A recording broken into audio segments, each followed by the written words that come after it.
Hey guys, it's Kelsey. I'm back with another scrapbooking process video. This is for the Off the Board with Pineapple Papers YouTube hop. So Crystal has started this a while ago now, where we all get to choose one of our Pinterest pins to use as our inspiration for layout.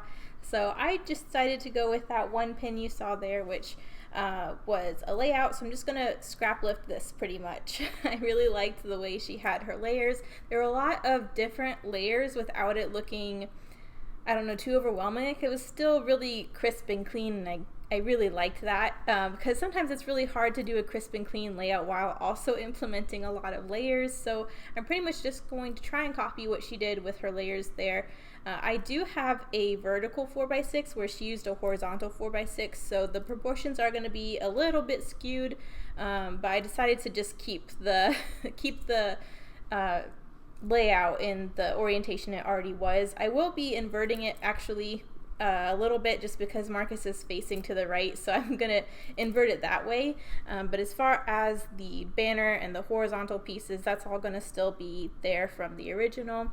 I'm using die cuts with the View Autumn Chill again. I love this paper pad, and I kind of forgot about it for a while because I was just using my How to Kill a Kit with Style kits, which has been mostly Felicity Jane, One Canoe 2, and so when I was looking for products to use for these pages over the course of this month, since I didn't have a kit, I rediscovered this paper pad, and I'm so happy I did because I just love the colors in it.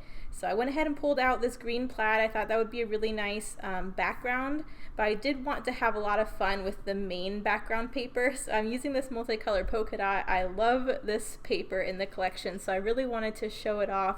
It is kind of always a little sketchy when you do a paper like this as the main background because it can look a little busy, but I think because the rest of the papers I'm using are monochromatic, it'll be okay. I think it turns out really fun, and I do decide to also copy what the original layout had, which was inking around the edges. I don't do this a lot, but I always love how it looks, so I'm just going to use Ranger Distress ink in frayed burlap.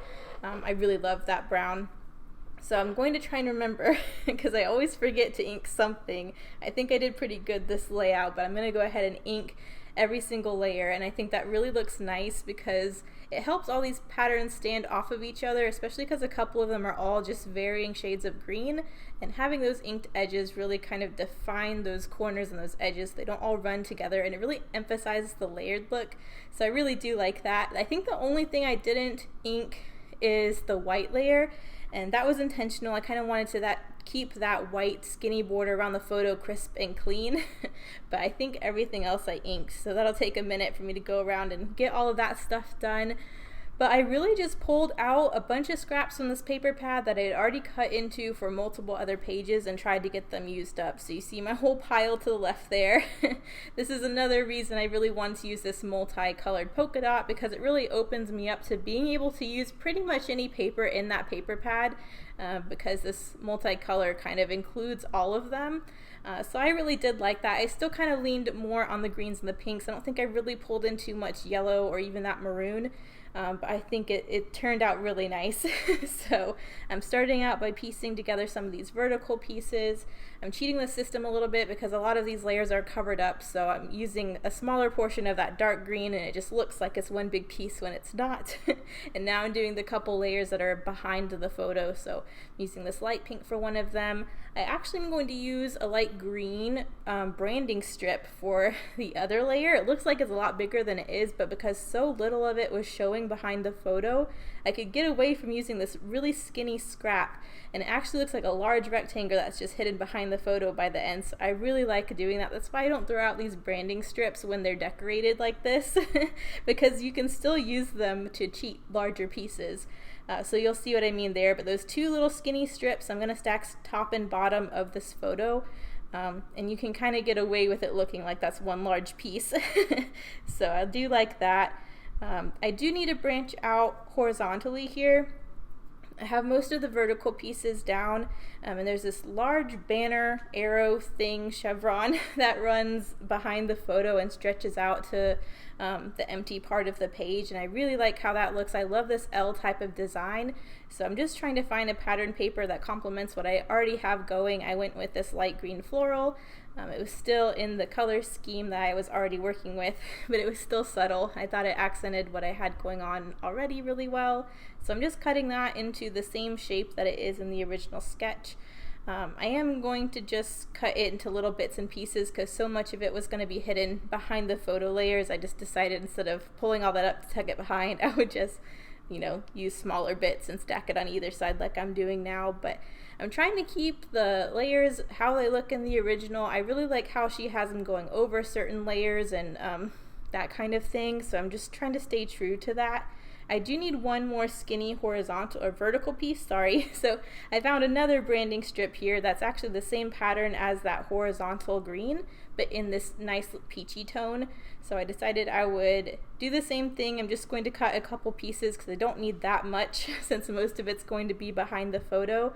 But that's going to be the long branding strip going vertically on top of all of these other layers. So I think that looks really cool too.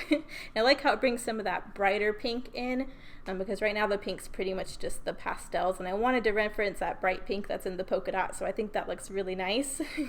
And now I'm back with the Felicity Jane Gina collection. I've really been trying all month long to pull in some leftovers of Felicity Jane that's just kind of been sitting around, and anything that's coordinating with a page I'm working on, I'm trying to get some of it used up. Even if I don't get very much, if I use one thing from my stash, it's a win.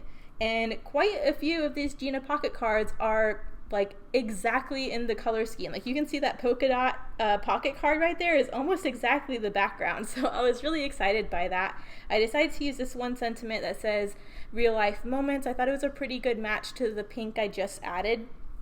And then there's a stripe in the Gina collection that has all of those colors from the polka dot.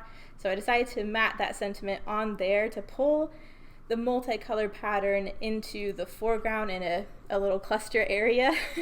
And I liked that it was stripes instead of polka dot, just to be something different, but it still had all of the colors that I'm using in it, and I thought that looked really nice. So I'm glad I got both of those used up. That's 2 pocket cards that are down. I'm still keeping the scraps of those 2 just in case because I can't help myself. But I'm glad I got some of that used up. And then there's really cute little puffy stickers in the Gina collection as well, so I tried to get 3 different ones used up, and I think it just started to look messy because I was trying to add too much. So the green heart and the green little banner that says here I end up taking off, but I do like this little white puffy sticker that says my favorite place, so I am going to find a spot for that one. I think that's a really cute puffy sticker, but this one I'm really trying to find a spot for here. It's just not gonna work, so you'll see me kind of move them around, but I give up on the 2 green ones. I just get this white one on here, and even just using one is good. So even though I didn't get all 3, I got one of them, so we're good. I did add a doily behind that cluster just to beef it up a little bit, and because I'm not going to be adding more puffy stickers, I kind of compromised by being able to pull out some enamel shapes I haven't used in a while that it's also in my stash. So I am pulling out some green, and they're kind of 2-tone green. I guess one of them can read kind of aqua, but it still goes with my papers. So I'm just going to stack up a few hearts, and I'll go in with some white Nuvo drops as well, just to finish off these 3 little clusters. I don't do too much embellishment, that's really all I do, but because there's so much pattern and color and layers, I really wanted to keep the embellishment simple, so I think it turned out really nice. I actually don't do any journaling or really a title other than the real life moment sentiment, because this is within the St. Augustine, vacation where everything else has already been documented. This is just another photo I wanted to scrapbook. It's Marcus and I on the coast. You can see the Castello in the background. I just thought it was a really nice photo, so I wanted to make sure I got it included as well. But thank you guys so much for watching. Make sure you check out the description for everyone else playing along with Off the Board with Pineapple Papers. If you want to use a Pinterest board, be sure to use our hashtag so we can see. Thank you guys so much for watching. Bye.